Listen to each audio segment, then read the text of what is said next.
Sur la Croisette pour un designer ou ailleurs dans le monde pour des décorateurs ou des architectes, la manufacture L'Aigle signe l'art de la table.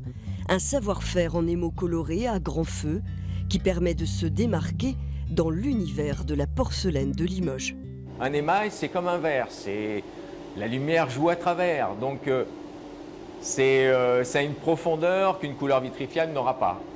Et un aspect, un glacé, qui est absolument unique. Frédéric Lebouc s'inscrit dans une histoire familiale, 7e génération à faire connaître les noms de Legrand et Lebouc. À 20 ans, il entre par la petite porte de l'atelier.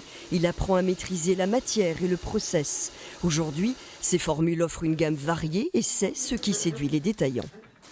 Ils en ont des tonnes de marques à vendre. Des tonnes de marques à vendre qui viennent pas cher, qui font du marketing.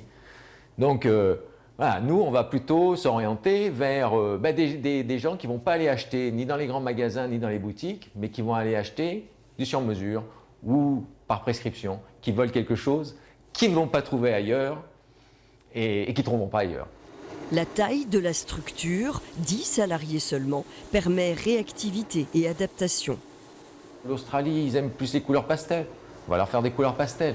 Si les Anglais préfèrent le noir, on va leur faire du noir. S'ils veulent du platine, on va leur faire du platine. On va s'adapter à ce qu'ils nous demandent.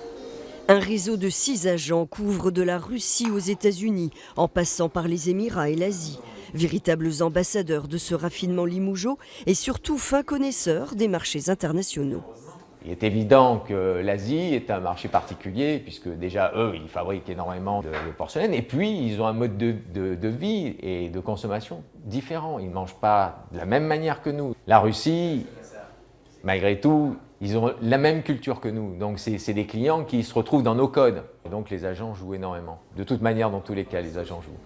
Seule ville en Nouvelle-Aquitaine, désormais intégrée dans le prestigieux club des villes créatives de l'UNESCO, la Cité des Arts du Feu attire les regards, mais beaucoup reste à faire. Je pense qu'il y a une méconnaissance des clients dans la manière dont se fait la porcelaine. Maintenant, avec la communication, les réseaux sociaux, l'Internet, ça va vite, on travaille différemment. C'est une arme de séduction.